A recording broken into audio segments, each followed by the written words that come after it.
कहां तक पहुंच गए थे? तो हमने आपके साथ एक पॉइंट तो ऑलरेडी डिस्कस कर लिया था वैलिड कॉन्ट्रैक्ट का, वो हम ऑलरेडी डिस्कस भी कर चुके हैं और रिवाइज भी कर लिया हमने 2-3 दफा इसको। तो ये तो पॉइंट खत्म हो गया। दूसरा पॉइंट हमने क्या बोला था कि परफॉर्मेंस ऑब्लिगेशन। परफॉर्मेंस ऑब्लिगेशन में कौन सा पैरा लगता है? ये पैरा 27 लगता है, जिसके हिसाब से हम क्या करते हैं, हम देखते हैं कि दो तरह की चीजें हो सकती हैं। फटाफट से बताओ कौन कौन सी हो सकती हैं? या तो सीरीज हो सकती हैं, series of similar goods and services जिनका सेम पैटर्न है ट्रांसफर करने का, सेम प्रकार से ट्रांसफर होंगी। इसको हमने कहा था कि ये हमारी एक ही पीओ मानी जाएगी। इसका मतलब इसको आप अलग अलग पीओ नहीं बोलेंगे, इसको एक पीओ बोलेंगे।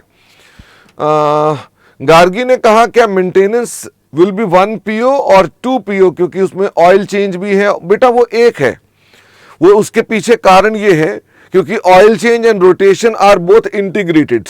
ठीक है, दोनों कनेक्टेड हैं, एक दूसरे पे डिपेंडेंट है वो।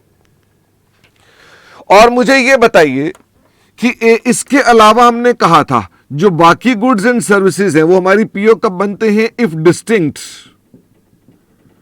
तो ये बताओ डिस्टिंक्ट कैसे बनते हैं? डिस्टिंक्ट कैसे बनेंगे? अगर हम बोलते हैं पीओ डिस्टिंक्ट है तो फटाफट से बताओ डिस्टिंक्ट कैसे बनेंगे? दो प्रकार से बोला था हमने कि वो हमारे पैरा 27 की जो कंडीशंस हैं उसके हिसाब से कैसे बनेगा। रदर पैरा 27 यहां पर आएगा। हमने कहा customer can benefits on its own या रिसोर्सेज अवेलेबल से वो क्या कर सकता है? बेनिफिट ले सकता है। एंड साथ में दूसरी कंडीशन क्या थी कि जो प्रॉमिस्ड गुड्स एंड सर्विसेज हैं वो क्या हैं? These are separately identifiable promises. मतलब क्या हो गया? सेपरेटली आइडेंटिफाइबल प्रोमिसेस का क्या मतलब हो गया? इसका मतलब ये हो गया कि हमारे पास there is no integration required, यानी कि उनके अंदर आपस में कोई कनेक्शन नहीं है। यानी कि अगर गुड्स एंड सर्विसेज 1 और गुड्स एंड सर्विसेज 2 इन दोनों में आपस में कोई भी इंटीग्रेशन इन्वॉल्व नहीं है, वैसे ही नो कस्टमाइजेशन और मॉडिफिकेशन। बात एक ही है, उसी बात को कहा जा रहा है और कुछ नहीं है। इसका मतलब गुड्स एंड सर्विसेज 1 और गुड्स एंड सर्विसेज 2 ये दोनों में आपस में कोई मॉडिफिकेशन एक दूसरे पर नहीं है, निर्भर नहीं है। हमें इन दोनों को कहीं पर भी इसकी वजह से इसे कस्टमाइज नहीं करना, इसकी वजह से इसे कस्टमाइज नहीं करना। नेट रिजल्ट ये है कि goods services 1 are not dependent on GS2। इसका दूसरे के साथ कोई लेना देना नहीं है, तो हम बोलते हैं कि हाँ वो हमारे पास सेपरेटली आइडेंटिफाइबल है और हम उसके अकॉर्डिंगली काम करते हैं। क्या ये आपके लिए थ्योरी कंडीशन थी? यस। ये भी क्या थ्योरी कंडीशन थी? यस। फिर इसके बाद आ गए हम सेटिस्फैक्शन बेसिस पर। और सेटिस्फैक्शन बेसिस क्या ये भी इंसेप्शन पर ही हम लोग तैयार करते हैं? हम इंसेप्शन पे ही ये तय करते हैं कि सेटिस्फैक्शन बेसिस क्या होना चाहिए। तो ये बताओ सेटिस्फैक्शन बेसिस की अगर हम बात करते हैं तो सेटिस्फैक्शन बेसिस के लिए 2 सेटिस्फैक्शन बेसिस मैंने आपसे कहा होते हैं। एक हमारे पास हो गया SOT और एक हो गया पॉइंट इन टाइम। तो SOT के लिए हम लोग अपने पास चेक करते हैं और अगर मान लीजिए वो फेल हो जाए, SOT fail, then it is PIT। इसका मतलब PIT कोई अपनी कंडीशन नहीं है, सिर्फ SOT को चेक करना है। तो इसका मतलब यह कि आप अपने पास PIT को अप्लाई कर देंगे यदि मान लीजिए आपके पास SOT फेल हो जाता है। यह कौन सा पैराग्राफ था? यह पैराग्राफ 35 था। आप लिख नहीं रहे थे, पैराग्राफ नंबर नहीं लिखना है तो कोई दिक्कत नहीं है।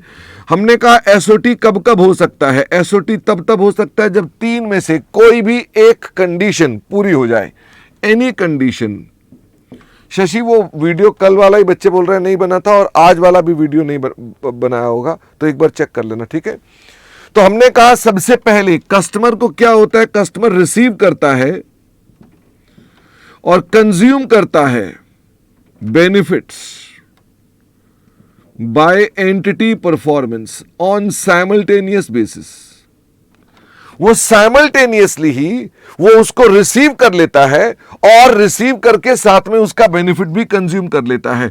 इसको चेक करने की मैंने आपको टिप बताई थी, और वो टिप क्या बताई थी कि आप इसको भाई हो सकता है आपको स्ट्रेट फॉरवर्ड वो चीज दिखाई दे रही हो कि रिसीव भी कर लिया, कंज्यूम भी कर लिया, तो ये स्ट्रेट फॉरवर्ड भी आपको चीज दिखाई दे सकती है।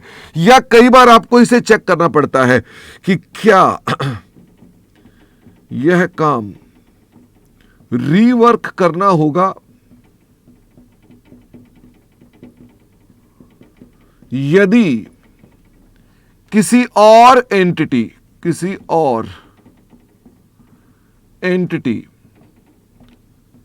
को बकाया काम दे दिया जाए।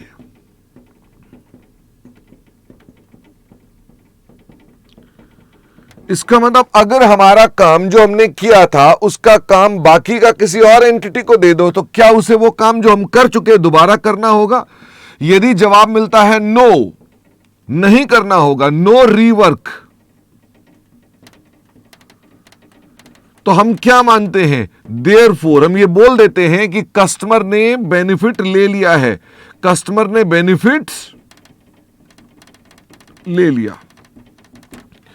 तो हम लोग अपने पास सेटिस्फेक्शन बेसिस जब चेक करते हैं तो देखते हैं कि जब हम काम करेंगे, क्योंकि हम इंसेप्शन पे ही देख रहे हैं, हम जब काम करेंगे तो क्या हमारे काम करते ही कंज्यूमर बेनिफिट रिसीव भी कर लेगा? उसके लिए हम इस तरह से चेक करते हैं कि हमारे काम करने के बाद किसी और को काम ना करना होगा, यानी वो हमसे बेनिफिट ले रहा है। ये एक तरीका हो गया चेक करने का।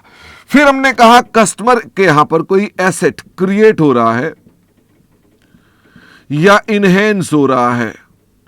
ये एसेट किसके पास पड़ा हुआ है? In the control of customer. Customer के पास एसेट है और उसी को हम लोग अपने पास क्या कर रहे हैं? इंप्रूव कर रहे हैं। इसका मतलब अगर मान लीजिए हम कार की सर्विस कर रहे हैं, मुझे फटाफट से बताओ, कार की सर्विस कर रहे हैं, हम सर्विस कर रहे हैं, तो ये बताओ कार की सर्विस होने पे किसका एसेट इनहेंस हो रहा है? Asset enhanced is of customer.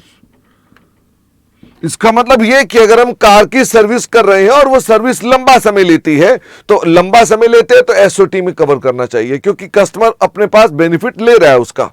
और एक तीसरा कंडीशन और भी थी जो हमने आपके साथ शायद बताई थी या नहीं बताई थी, वो ये कि हमारे पास जो एसेट क्रिएट हो रहा है is of no alternative use to entity. यानी एंटिटी परफॉर्मेंस जब देगी तो उससे जो एसेट बनेगा वो किसी काम का एंटिटी के लिए नहीं है। एंड एंटिटी कैन क्लेम या इन्फोर्स पेमेंट फॉर इट। वो उसके पैसे मांगेगी कि साहब मुझे तो उसके पैसे चाहिए जो मैंने काम कर दिया है। फॉर इट को लिख देते हैं फॉर वर्क परफॉर्म्ड। जो उसने काम कर दिया उसके लिए उसको पैसे मिलेंगे। तो इसका मतलब ये हो गया कि हमने कुछ किया है जिसका हमें कोई फायदा नहीं है और हम दूसरे से उसके पैसे ले सकते हैं। इन तीन में से कोई भी एक केस हो तो हम क्या बोलते हैं? हम बोलते हैं हम एसओटी पर काम करेंगे।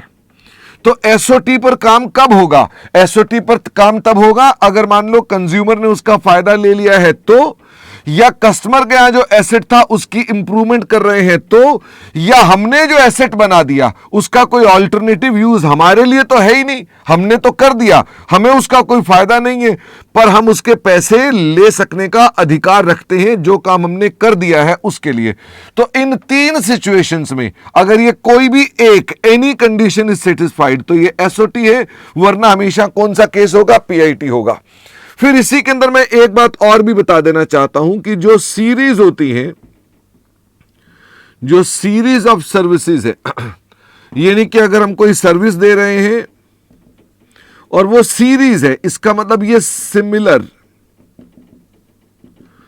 हम सिमिलर सर्विस दे रहे हैं, तो इसके लिए हमेशा हम लोग क्या करते हैं? हम एसओटी ही मेथड अप्लाई करते हैं। वी ऑलवेज से कि ठीक है भाई इसके अंदर तो कोई दिक्कत नहीं है, हम अपने पास ऐसा करेंगे। जितेश कह रहा है सर इसके लिए कोई एग्जांपल बता दीजिए जिसके अंदर हमने कोई एसेट बना दिया जिसका कोई यूज नहीं हो रहा। We have the examples in book. Okay, तो जितेश हम ऐसा करते हैं, हम लोग बुक के कंटेक्स्ट में देखते हैं।